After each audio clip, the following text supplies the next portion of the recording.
can show them like, oh, there's a way that you did the information technology. Yeah, well, kids teaching kids, that's powerful. It's a big part of how we do it too. So love hearing that. What do you think, Heidi? Well, we have 3 more people on Zoom, so I guess we'll get Excellent. started. All right, let's get started. So today I'm going to be talking about rebooting K through 12 STEM education, and it started around with our Fizzee Labs Foundation.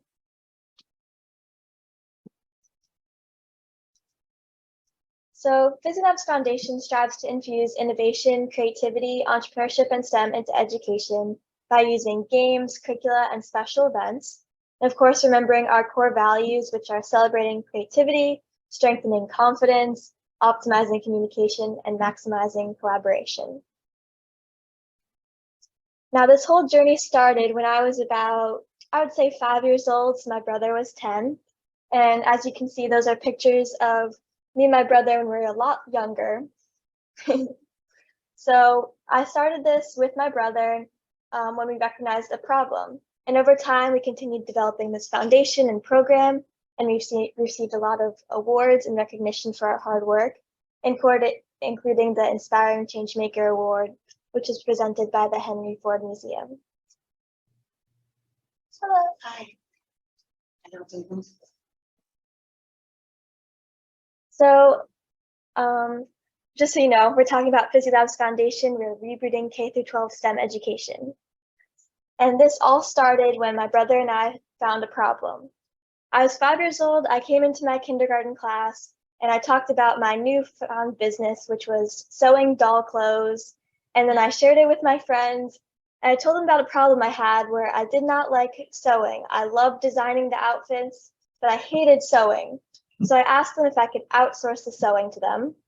And they had no idea what I was talking about. They had no idea they could make a business. So I went to my older brother, he was 10, and I shared my problems, and he said, yeah, even in his grade, he had the same problems. So we went online and decided to do some research about this. And that's when we found a creativity test that NASA did. So when you're 5 years old, you have 98% of your creativity. But when you're adult, you only have 2%. How much? 2% when you're adult. Yeah. It's That's 2. bad. Yeah. That's by 31 years old. Yeah.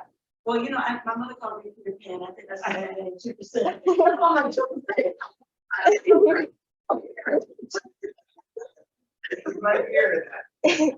Yeah, we just got back from Disney, so. Yeah. Oh my God, it's my favorite place in the world. It's the most magical place.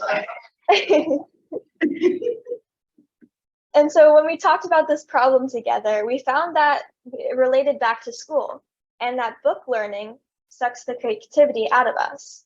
And our partners like NASA know that that is why we don't have enough STEM graduates. And that's why the US is falling behind in the world.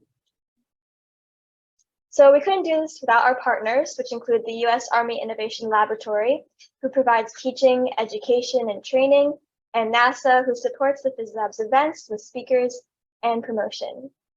And Daryl Mitchell summed it up perfectly when he said, Fizzee Labs Academy aims to help us reach a wider, more diverse group of young people and inspire them with innovative STEM career pathways. Now, this program combines innovation, entrepreneurship, and STEM-based learning into one program. So that means that we do this for a quarter of the cost and a quarter of the time. And it's a 21-week comprehensive curriculum like no other, aligned with state and federal education standards, and it's game-based learning, so it's fun, and it's all based in the USA. And of course, we get teachers involved, we help them with finding grants and everything. But then the pandemic happened. Obviously, the education system basically capsized. With our games, our interactive fun games, we had to put them on hold. We had to find a new way of teaching. That's when I created My Mars Mission. Now, My Mars Mission is a completely digital way of learning, which combines interactive elements as well. So the curriculum itself is actually on a website, mymarsmission.fizzeelabs.org. And you can go through a whole video series after signing up, which just means you put your email, your name, and you go through that and you can watch a whole video series on how to make this kit which I'll be telling you more about, how to code it, and then seeing me coding and soldering as well, so I can help you along this process. Now, if you're wondering what actually is this kit, it's a CO2 humidity and temperature sensor. It comes in parts, so it comes in like a Wi-Fi board, the actual sensor part, a couple of lights, resistors, diodes, and then the actual board. And then the students will learn how to solder each pieces together while following my video series. And then as they're doing this, they'll learn more about how each part will work and how you need to have each element in order for you to get the Wi-Fi network and everything like that. And this air quality kit operates indoors and outdoors, so you can measure temperature, CO2, humidity wherever you are. You can measure inside the school, outside of school. That way you can share the data of different locations. And even if you're older students, you want them to solder it, because obviously it might be a little more dangerous for younger students. The older students solder it, then that means that it could be passed down to the younger students to use, collect data, and learn from each other. Now, people usually get scared when it comes to the coding part.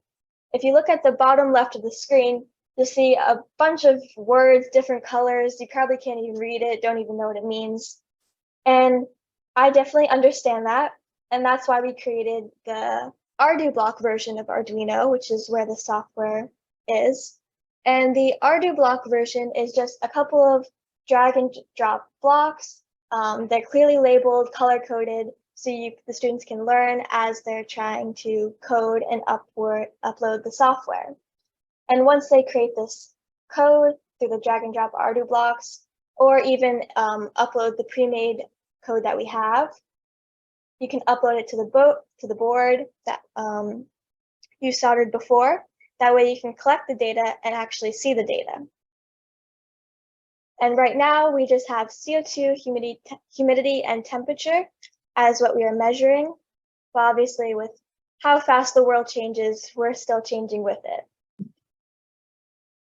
And we do this in support with our curriculum and grant operations team to make this process as easy as it can be for other teachers and schools. And with our volunteer advisors, like Guido, who helps us a lot with the actual software, finding the pieces, and Anne-Marie Mamon, who we helped actually open the Princeton University Innovation Laboratory. It's a really amazing space. And that's where this is on our last slide. This is us hosting an event for the opening of the Innovation Lab.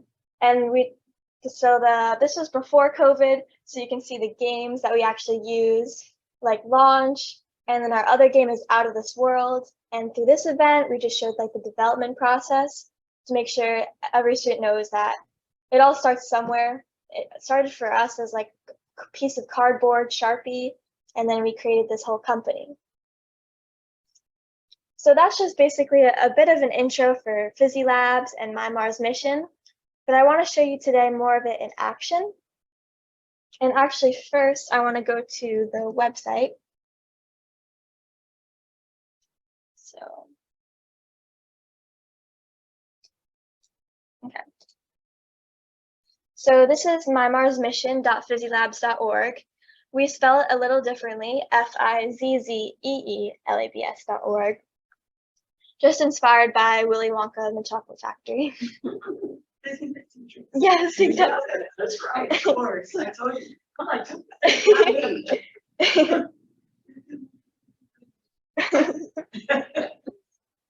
And as you go through this page, you'll see a few pictures. This is what the kit will actually look like when it's all assembled.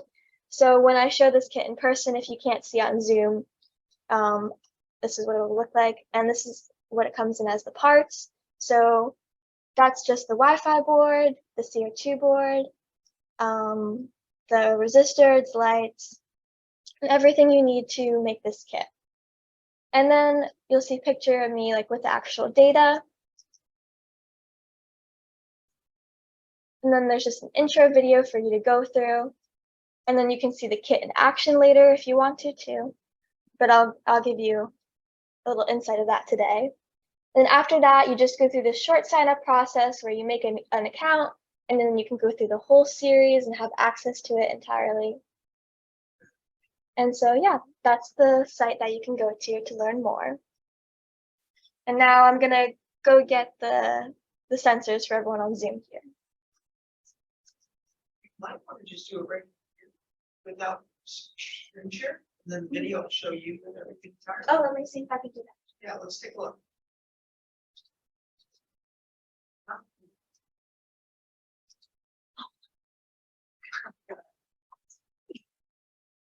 Marty.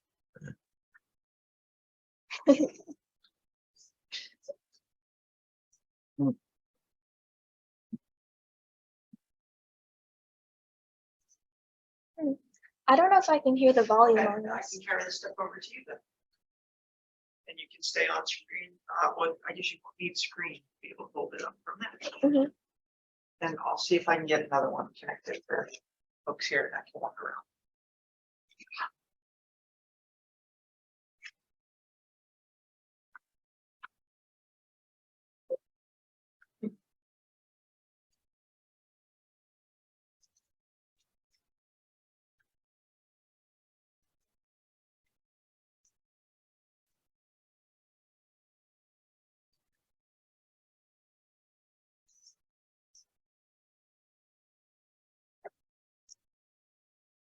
Okay, so I have the sensor here. Let me see. Okay. So I think the camera is pretty far away. You can't see it up close. But it has a red, yellow, green light, which will change colors based on the CO2 level in the room. So this is very helpful for classrooms. You can keep this connected to a battery for as long as you want, so you can measure this and let you know if you need to open a window or a door or anything. And then you can use any device that can connect to a Wi-Fi network. So I'm just using my phone here, and you can see the graphs of the data after you connect to the Wi-Fi network, which will be CO2 monitor, and you go to this page. So if you want to compare the data over time, then you can. So I'm just going to walk around and show everyone in person.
Well, that's one of them. So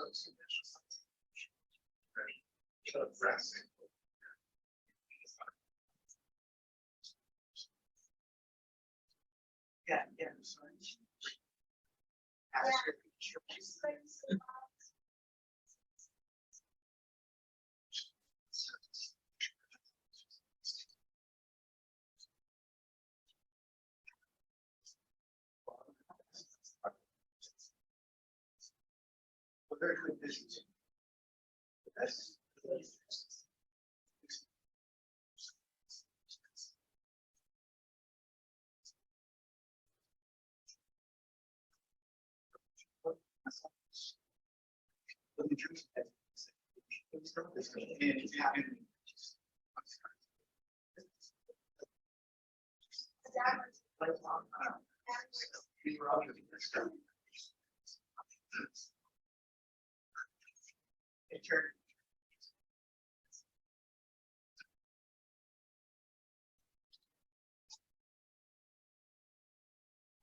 I want to show you guys the toolkit next.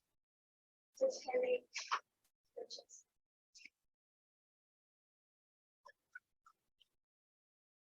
So this is like to help the students with the soldering aspect of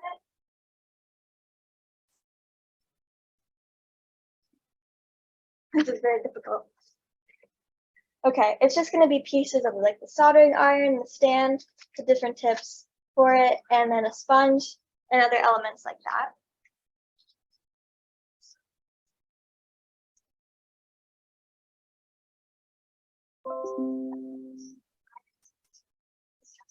Yeah. It's like,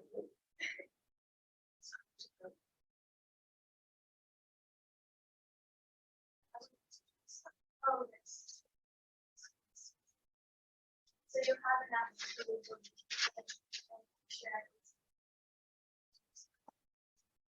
yeah.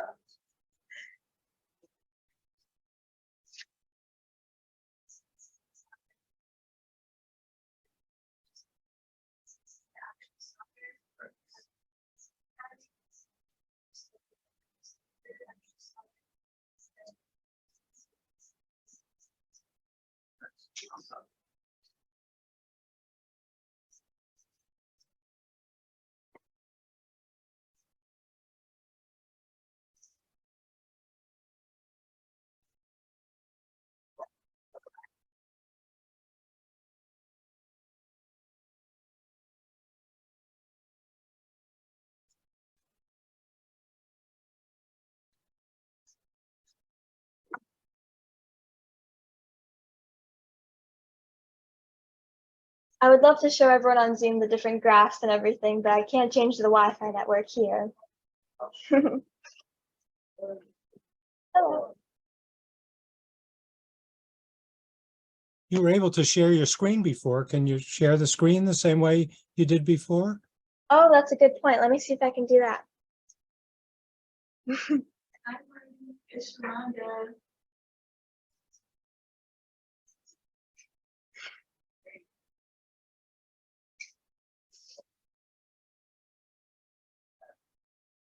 Hello.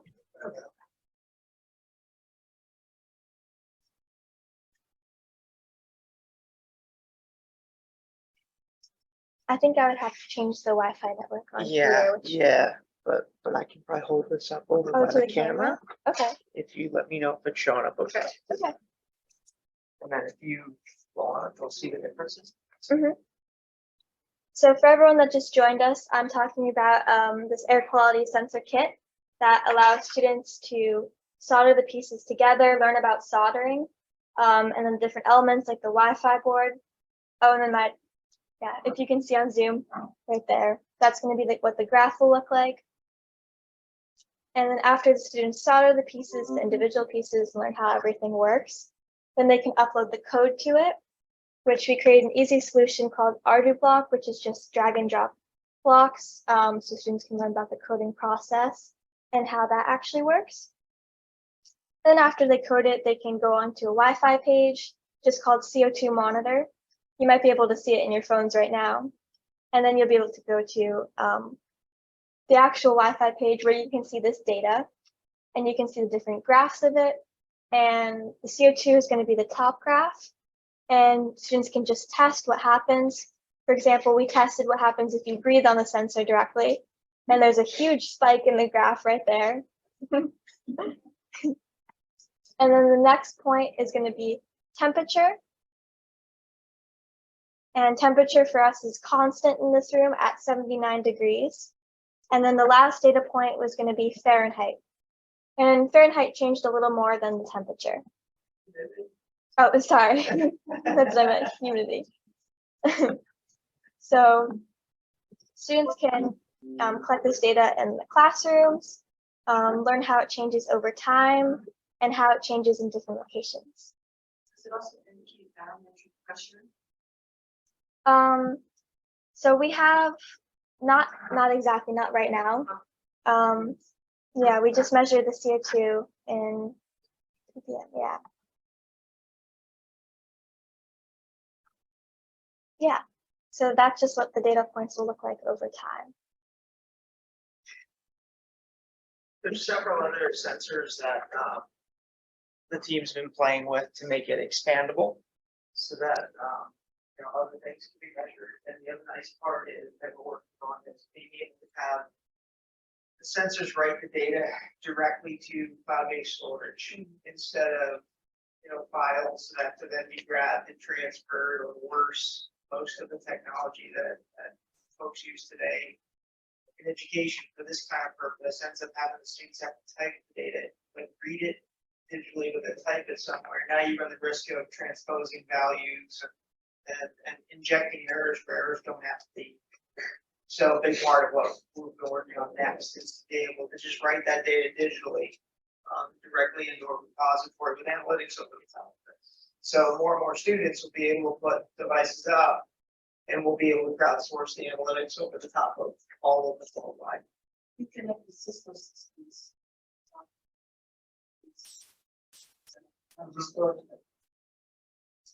Access. Yeah. Yeah, and this device's process and journey, is extremely customizable for each classroom and student. So this is just the main process we follow, where older students, they can solder it, even younger students can solder the pieces together. But if you want to, it can be passed down to younger students to learn and collect data. But then we highly encourage students to do whatever they want with this afterwards. They can make their own project. They can collect certain data and compare it in different locations if they want to. Like if you have a more polluted area, you want to compare that data into a more rural area. Just a lot of great projects that can come from this one sensor. So I just wanted to quickly stop and ask if anyone has questions so far. What did you say the cost was? Do you want to explain the bundle packs? Yeah, so the micro grants that Fizzee Labs Foundation offers are $1,000 micro grants that 5 kits once pre-assembled for the teacher. Plus it includes 2 4-hour training sessions that are done in groups. So this way you can step the teachers through learning how this works by having it already, and then taking the time step by step building one as well, such that by the end of that session, now the teacher not only has the first-hand experience of building it, you got 2 working kits with 3 additional kits available to run the students. And so that's kind of the first step of it. Our kit is actually under review to ideally become one of the standardized pieces of equipment for the book, which is really exciting. Looking up to achieve something like that. It means that the students are not only responsible for collecting data, the students actually are responsible for building the equipment that collects the data. End-to-end experience. So, yeah, so we start with that micro grant opportunity as a way to be able to help a teacher in any given school get to pilot it first, learn and see if it's a big fit for the community. We've then found secondary, we were just talking about this earlier, we then found there's other secondary education resources. Department of Labor in New Jersey, for example, has a base grant for apprenticeship. Okay. Yeah. The state of Pennsylvania DOL has something parallel. So what's really interesting is these are incredible learning experiences that orient career pathways before student graduates. So that really begin. A lot of our programs run from 6th grade up. So not even just high school, but the stuff works great middle school and creates a new learning trajectory beyond, because once you collect data, now you can start figuring out what you can do with that data. Now you can start providing layers of analytics, perhaps even artificial intelligence. The learning path can be shaped by the students. They can start asking big different questions as they progress through, utilizing it. Yeah. So now I have to do shipments. Yeah. Once the connected range is growing, because I'm an educator, I have my own nonprofit, I'm gonna be starting this, workforce development readiness program for young people who, you know, they graduated high school, but they didn't have skills. So this would work for them when you said the basic, you know, this is such a good training for those who just have had exposure. And, you know, I'm so impressed. My daughter, I had her very techy, she was a little bit older. Not everybody has that experience. So when they get to be adults, it's like we can't get into those chances. It's real experience, unless they really push and get some kind of secret exposure. Plus, a big part of the way Fizzee Labs Foundation operates is through our relationships with universities. And what we aim to do is be able to help college students be the mentors to high school or middle school students. And so now those students are getting a chance to actually experience and learn what college is before they're even at a moment of trying to figure out, you know, is college right for me? Where do I go? They're already having experiences, right? These hands-on learning experiences. And oh, by the way, the data that gets collected literally gets used by environmental or earth observation research scientists. So, you know, the learning goes so much farther beyond just, you know, one teacher, one student.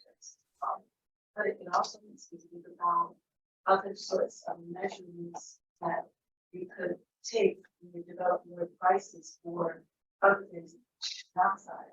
Yeah, Heidi had a slide earlier showing, for example, hydrology. There's water levels. Is one that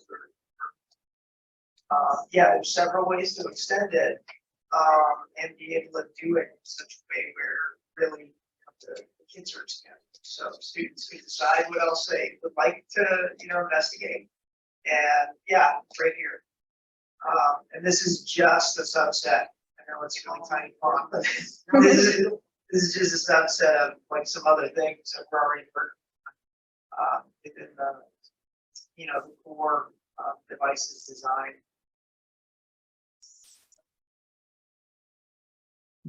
Sorry, what was the URL for your video? Oh, yes. So it's my Mars mission. Let me get to the page so you can see. MyMarsMission.FizzeeLabs.org. Mhm. And Fizzee Labs is spelled a little differently, FIZZEELABS. Mhm. Can I ask a question also? I'm online virtually. Yes, of course. So I had a couple of questions. First of all, are you folks familiar with the Invention Convention? Have you looked into that at all? Yes, we are. That's actually where we participated in and won a couple of awards that time. Oh, wonderful. Okay. And also with the first program, the robotics folks, because I think a lot of the skills that you're you know, helping people learn. And I love the idea of the learn by doing process that you've embodied into this program. I think people are going to learn a lot of different skills, and it's wonderful to get them started going young. And a number of schools run summer camps where they teach children some of these robotics oriented skills, and the kind of thing that you're presenting here today and as part of your company and your program, I think is something that a lot of schools might be interested in incorporating in like a 2-week or a 4-week summer program. So I don't know if you've considered that approach to outreach. Yeah, that's a good point. So robotics is actually one of the elements we combine into our foundation, and that also includes entrepreneurship and innovation, of course. And we've been working on a couple of years getting the sensor and products into summer camps. And this year we've actually been focusing more on working with NASA's GLOW program and introducing that to schools this next coming year as a part of that, and even this coming summer too. But first could be very interesting. I don't think we have any relationship there yet too. So if that's something, maybe the two you might be able to connect on. If there's an opportunity to meet somebody. Sure. Do you want to put an email address in the chat? How would I get in touch with you folks? I'd be yes, I'll do that. And That's very kind. Thank you. Yeah, thank you so much. Yeah, no problem. And the other question I had, air quality monitoring is a big issue for, and one of my friends, Sharonda, is in the room there. She just texted me for our Tri-County Sustainability Alliance. And I live in Burlington County, and there are no registered air quality monitors currently in Burlington County. There are some in Camden County and Gloucester County. And frankly, our air quality is not good in this part of the state. I don't know if it's any better elsewhere, frankly, but I'm learning a little bit about something called the Purple Air Quality Monitor. I don't know if you're familiar with that. I'm just curious how the quality of your results compare to some, professionally offered products in this arena. That's a great question, actually, and several great comments there. Let me try and unpack a few of them, and I apologize if I miss anything. Please reiterate. So first of all, yes, this sensor would be comparable in the category that Purple is in. There are certainly more and more greater resolution devices out there, and the further resolution you want to get, then the more expensive that equipment gets. So that's part of the interesting value in what Fizzee Labs and it's been able to put together. It's within acceptable statistical variances, commonly measured, data points, and we are going through some external validation on that right now, as I was mentioning, with our involvement in NASA's Globe Earth Observation Program. So that right there, is one of the items. Another one of the items, you mentioned what I'm going to call remote sensing. I'm not sure if you use that term, but I'm going to call it remote sensing. So sort of hot off the presses is another version of this kit that actually is solar powered, waterproof, and communicates its data remotely. So it is another version of this kit to assemble, and what we're doing with that one is making it essentially everything like, right?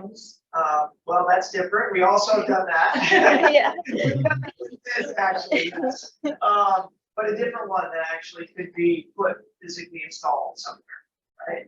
And then that in turn can keep it self-powered and keep it self-communicating data into that central repository we were talking about earlier.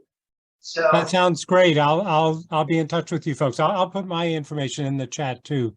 So I'm glad to connect with you today, and I'm really appreciative of the work that you're doing and the impact it's having on children learning these skills, because they're definitely 21st century skills. It's terrific. Thank you. excellent. That's wonderful. As soon as you get it in there, Heidi's got it on display. We'll both make sure we write it down so we can follow it. There's another interesting avenue that this is starting to lead to as well. I don't know if you guys are familiar with CubeSat architecture, but it's another way that we're extending this learning capability to where it's actually the technical architecture now of how to design sensors and the equipment that needs to get those sensors to space. So it takes what's going on out there, and that's why this thing, is named this Identity by Mars mission. We make the science that we've gone before out there accessible, right? So you can do and reproduce each of these types of learning exercises right where we're at. Extend it wherever the student's imagination takes them, and those with. I mean, you can do like suspected canary, call mine. That's exactly what it is. Yeah. You get that advanced warning. That's where the drone came in. Yeah. Right? We had, I think it was JPL. I think it was Jet Propulsion Laboratory. As soon as they got their first kit, the first thing they wanted to do was attach to a drone and see what kind of measurements happen in a vertical air column. And this wasn't necessarily made for that, right? So Tinkercad, off to Tinkercad we went. We designed a different kind of case that could support the battery as well as the device, shield the air pathway so that it wasn't getting distortion from the propeller. So, but this is exactly what we're talking about in the way the students can lead the research and innovation of what you do next with it, because it could be the student that decided they wanted to attach to it, right? And when they fly it, see the distortion in the data, figure out why and what can they do about it. Realize that all the tools you need are right at the. I guess the earlier part, the device itself is the microprocessor, a circuit pipe. This is all, and I want to be really clear on recovery piece, so I don't go too much. So if I say something wrong, I apologize. But Arduino based, and software architecture. So, and with a visual programming layer on top of it. So the students or the teachers neither have to know C++, right? You've got the ability to utilize this modular drag and drop parameterized, environment and let it generate the code base that you put a sample there. That you then just flash over, to the storage on board. The basic kit comes with a Wi-Fi card. One that we're working on now actually uses LoRaWAN technology for remote communication on low power and long distance. Yeah, so all that scary stuff down the bottom. That's right. And, or you could use the block programming. That's exactly right. Scratch. Yes. And we primarily start with the block programming. Any reasons why you, any advantage over like MicroPython or CircuitPython versus this? It wasn't our decision, just some other folks that are part of our team actually literally started this with their family. And so when he and his daughters put it together, they did it with just like we do with local university relationships they had. This was the tool set that was just basically selected, their experience, And then pieces that we're starting to put on top of this actually get to commercially widely used applications. Like we're putting Tableau as the analytics. Tableau is made available by the company to students everywhere. Right? But it's an immediately transferable skill into commercial, right? Because companies all over the place, all over the place, and so as we work to fire up one sensors, have them stream the data into a common repository and aim to encourage students to be able to start to research and fix on top of part of the sets of data.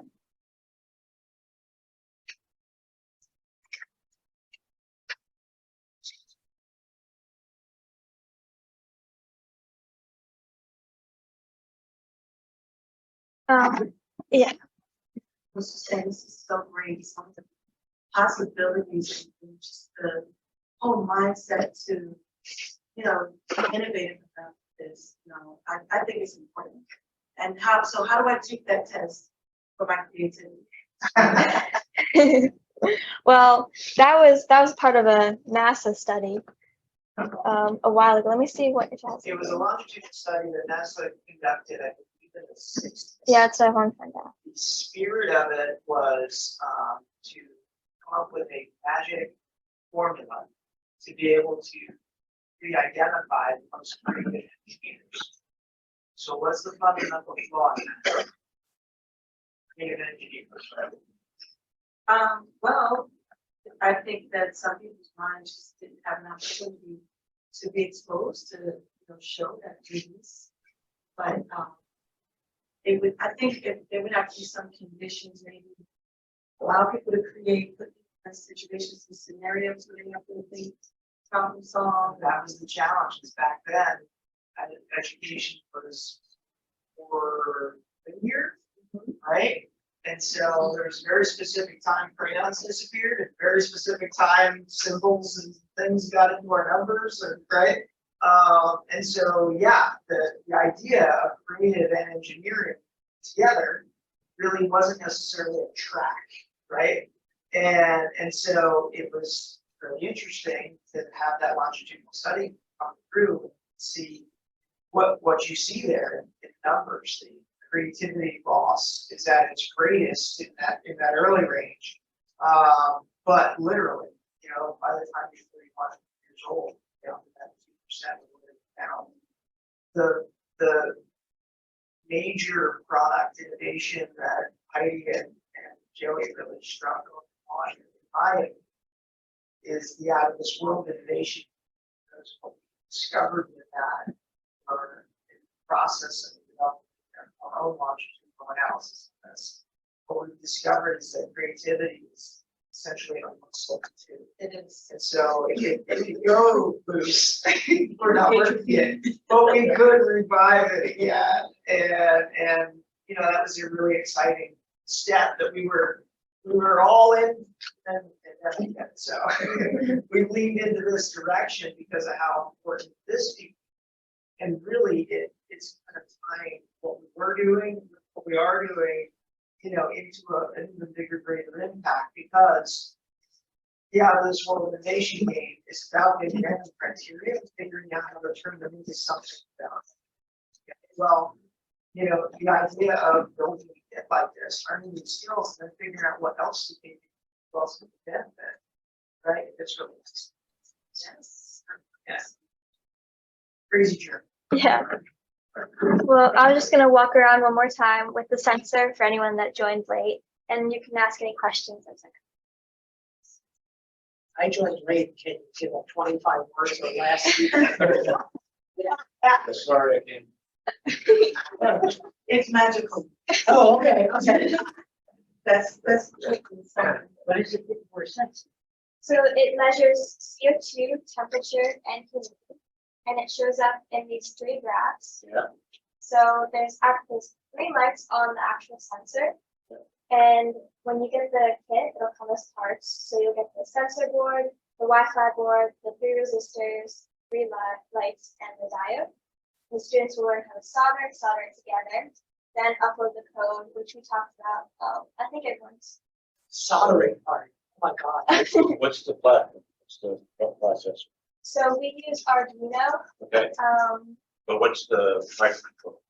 The 8266? Above our pay grade, sir, Oh, Can can I look and see? but you're impressive.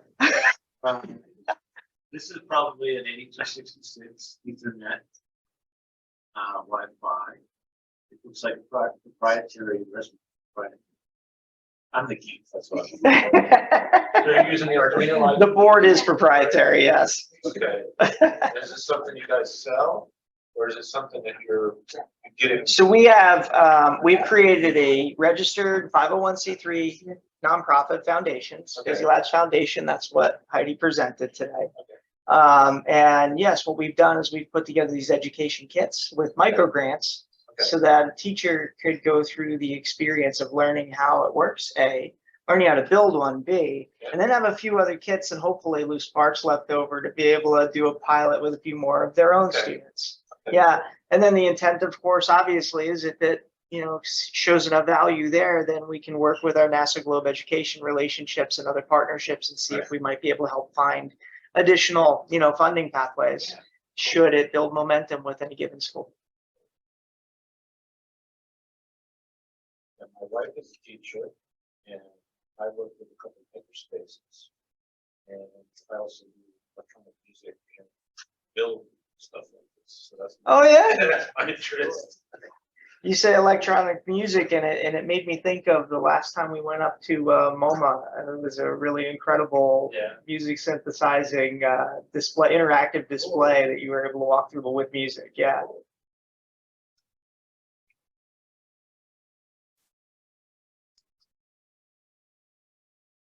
So this is the actual sensor, and then this is the Wi-Fi used to collect and see the data in graph form. Then they can collect all the data as individual points and see it over time.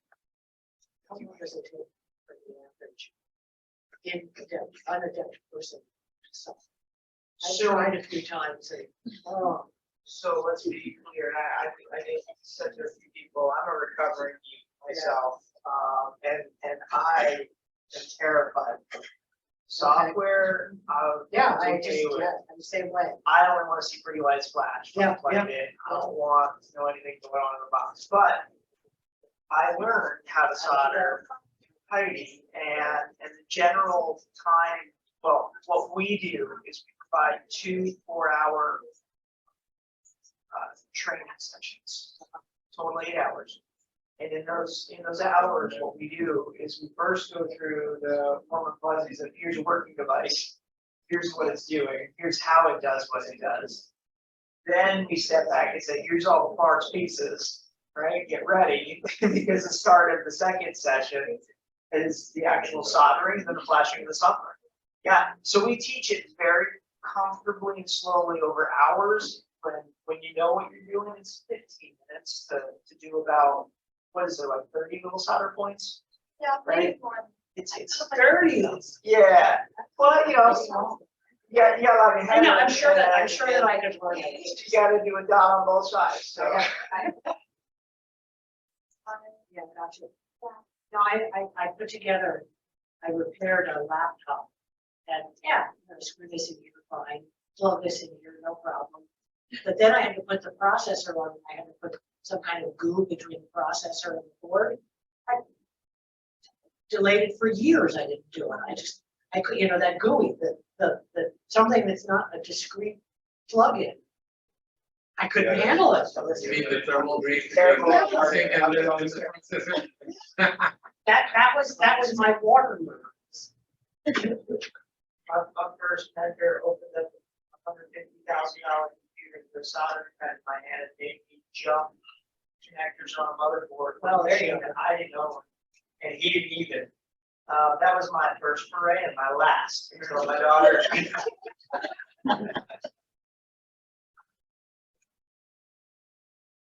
A detailed video on our website, so if you want to go, Card. And what's this? that's just the battery. No, They actually compare it. cards, but They turn red and then you get That's because. Okay, well, oh yeah, because when you're drawing it into your hands.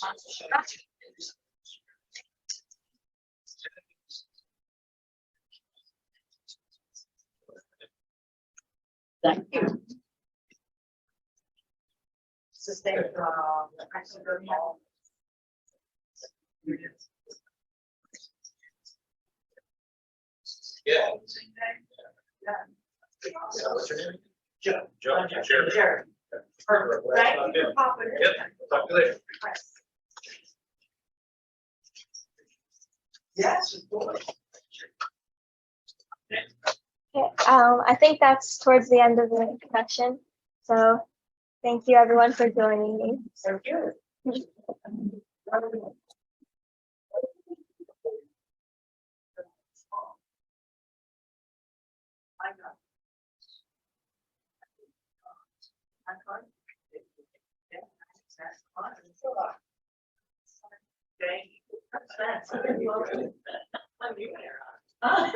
I am.